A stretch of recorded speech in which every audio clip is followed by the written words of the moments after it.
Hi friends, welcome back to Srikanth vision YouTube channel. So ఇవాళ మీ అందరికీ కూడా ఏంటంటే పాకిస్తాన్.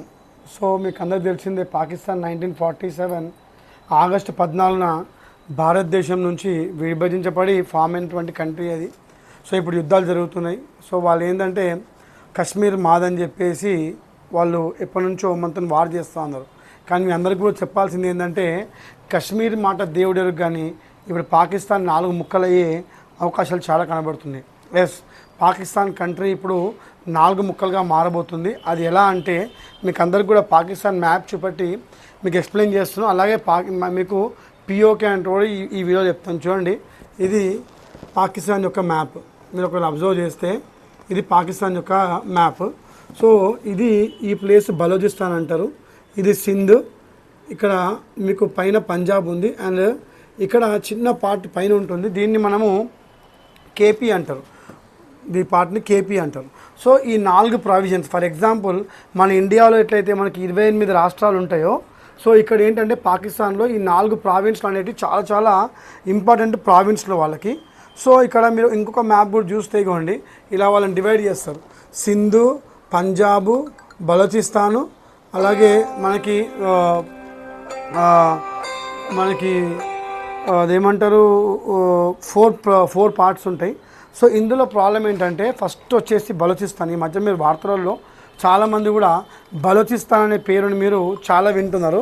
సో ఈ బలోచిస్తాన్ ఏంటంటే ఇందులో కేవలం 1 నుంచి 2 కోట్ల మంది మాత్రమే నివసిస్తూ ఉంటారు బలోచిస్తాన్లో. అయితే ఇక్కడ ఈ బలోచిస్తాన్లో 1 నుంచి 2 కోట్ల మంది నివసించడము, అలాగే మనకి అక్కడ ప్రాబ్లం ఏంటంటే ఈ యొక్క 2 కోట్ల మందికి కూడా అక్కడ ఏంటంటే ఖనిజాలు ఎక్కువ దొరుకుతాయి. అంటే మన భూమి లోపల ఖనిజాలు ఎక్కువ దొరుకుతాయి, కానీ అక్కడ డెవలప్మెంట్ మాత్రం 0% ఉంటుంది బలోచిస్తాన్లో. సో ఈ బలోచిస్తాన్ ప్లేస్లో మనకి ఈ రెడ్ మార్క్లో కనబడుతున్న ప్లేసే బలోచిస్తాన్. సో ఇక్కడ ఇంకోటి, ఈ యొక్క మన పాకిస్తాన్ ఏం చేసిందంటే బలోచిస్తాన్ ఉన్న తీర ప్రాంతాన్ని చైనా వాళ్ళకి పోర్ట్ కట్టుకోవడానికి ఇచ్చింది. ఇది అక్కడ ప్రజలకు అసలు ఇష్టం లేదు. సో ఇప్పుడు వాళ్ళు ఏంటంటే బలోచిస్తాన్ లిబరేషన్ ఆర్మీ అని చెప్పేసి వాళ్ళు సపరేట్గా ఆర్మీ పెట్టుకొని ఒక సపరేట్ దేశంగా వాళ్ళు మారాలని చెప్పేసి కొంచెం ప్రయత్నిస్తున్నారు. సో ఇప్పుడు ఇండియా పాకిస్తాన్ వార్లో వాళ్ళకి ఒక మంచి అవకాశంగా వాళ్ళు భావించి ఇప్పుడు ఎంత త్వరగా అయితే త్వరగా వాళ్ళు ఒక సపరేట్ నేషన్గా ఏర్పడాలని చూస్తున్నారు. తర్వాత బలోచిస్తాన్ పైన ఉన్నదే కేపీకే అంటారు దీన్ని. సో ఇది ఈ కేపీకే అంటే ఏంటంటే చెప్తాను ఒకసారి మీకు. ఖైబర్ పఖ్తూన్ఖ్వా అంటారు, ఓకేనా. సో ఈ ప్లేస్ వచ్చేసి ఏంటంటే ఖైబర్ పఖ్తూన్ఖ్వా అంటే ఏంటంటే ఇక్కడ ఈ ప్లేస్లో చాలా మటుకు ఆఫ్ఘనిస్తాన్ తెగల వాళ్ళు ఉంటారు. అంటే ఆఫ్ఘనిస్తాన్ కల్చర్ ఎక్కువ ఇమిడి ఉంటుంది. సో ఇక్కడ ప్లేస్ వాళ్ళకి ఏంటంటే ఆఫ్ఘనిస్తాన్ ఎప్పటికైనా ఆ ప్లేస్ని తమలో కలుపుకోవాలని చెప్పేసి లేదా వీళ్ళకి ఒక సపరేట్ దేశంగా ఫామ్ చేయాలని చెప్పేసి ఇక్కడ ఈ కేపీకే అనే ఒక ప్రాంతాన్ని కూడా ఆఫ్ఘనిస్తాన్ సపోర్ట్ చేస్తూ ఉంటుంది. ఇంకా మిగిలింది 2 పంజాబ్ అండ్ సింధు. సో ఈ పంజాబ్ మన దగ్గర పంజాబ్ ఉంది. ఆ పంజాబ్ 2గా డివైడ్ అయినప్పుడే వాళ్ళకి పాకిస్తాన్కి ఒక పంజాబ్, ఇండియాకి ఒక పంజాబ్ అనేది డివైడ్ అయ్యింది. సో ఇక్కడ మనకి ఈ పంజాబ్ అనేది వెల్ డెవలప్డ్. ఇక్కడ నుంచే రాజకీయ నేతలు కానీ లేకపోతే రాజకీయం కానీ అంత ఇక్కడ నుంచి జరుగుతుంది పంజాబ్ ప్రావిన్స్ నుంచి. తర్వాత కింద Sindh province. So Sindh province ఏంటంటే ఇక్కడ వాళ్ళు జీడిపి, కరాచీ లాంటి పెద్ద సిటీ కూడా ఈ సింధ్ ప్రాంతంలోనే ఉంటుంది. వాళ్ళు జీడిపి, పాకిస్తాన్ జీడిపికి 30% దాకా వాళ్ళు వెళ్ళిపోతూ ఉంటారు, కానీ ఇక్కడ వీళ్ళని రాజకీయంగా ఎదగనియారు. సో మొత్తం మీద నేను అనుకునేది ఏంటంటే అతి త్వరలో ఎట్లయితే 1971 యుద్ధం తర్వాత ఈ ఈస్ట్ పాకిస్తాన్ అనేది బంగ్లాదేశ్గా మారిందో, ఇప్పుడు చాలా అవకాశాలు ఏమున్నాయంటే ఈ బలోచిస్తాన్ అనేది ఇప్పుడు ఇండియా హెల్ప్ తీసుకొని లేకపోతే మొత్తం మీద ఎవరితో హెల్ప్ తీసుకొని ఈ బలోచిస్తాన్ క్వెటా అనే ప్లేస్ అవుతుందో రెడ్ కలర్ది, ఇది సపరేట్ దేశం అయ్యే ఛాన్స్ చాలా కనబడుతుంది. అండ్ వీళ్ళు ఇప్పుడు పక్కలో బెల్లంపక్క మారారు. ఇప్పుడు ఆల్రెడీ ఇండియా పాకిస్తాన్ వార్ అవుతుంటుంటే వీళ్ళకి అంతర్గత యుద్ధం లెక్క ఈ బలోచిస్తాన్ ఆర్మీ అనేది పాకిస్తాన్తో కొట్లాడుతుంది. సో వీళ్ళు ఇంకా ఒక స్టెప్ దాటి వాళ్ళు మోడీ గారికి ట్వీట్ చేశారు. ఏమనంటే మాకు మిజైల్స్ గన్స్ ఇవ్వండి, మేము ఇక్కడ పాకిస్తాన్తో కొట్లాడి మేము ఒక సపరేట్ దేశంగా మేము ఫామ్ అవుతామని చెప్పేసి వాళ్ళ ప్రయత్నాల్లో వాళ్ళు ఉన్నారు. అలాగే సింధ్ పంజాబ్ కథ వేరు. సో ఇదంతా కాకుండా కూడా ఇప్పుడు కావాల్సింది ఏంటంటే పిఓకే. అసలు పిఓకే అంటే ఏంటి చాలామంది తెలియదు.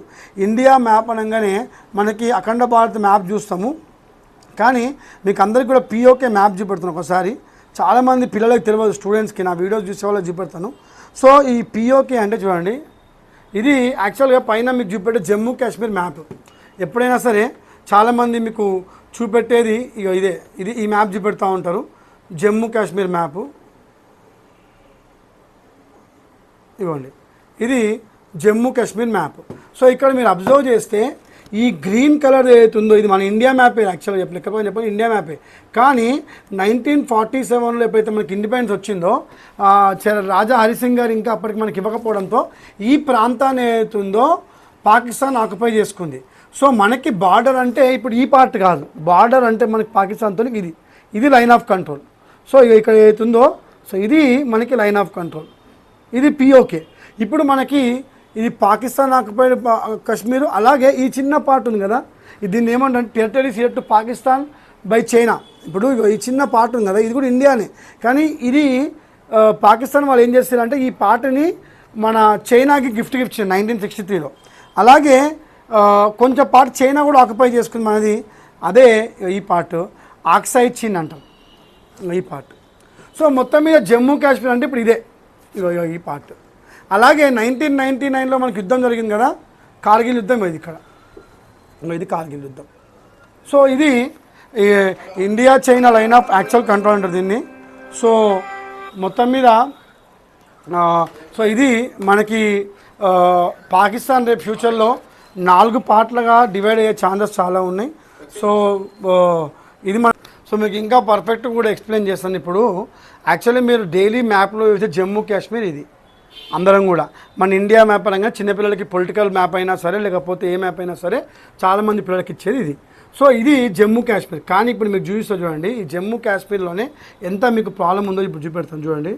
ఇదిగోండి, ఇది గిలిజిత్ బలిస్తాన్ అంటారు, దీన్ని పిఓకే అంటాం. ఈ ఎల్లో కలర్ మార్క్ అంతా కూడా ఇది ఇక్కడ గ్రీన్ కలర్ ఉంది కదా, ఈ పార్ట్ మొత్తం కూడా పాకిస్తాన్ 1947లో ఆక్యుపై చేసుకుంది.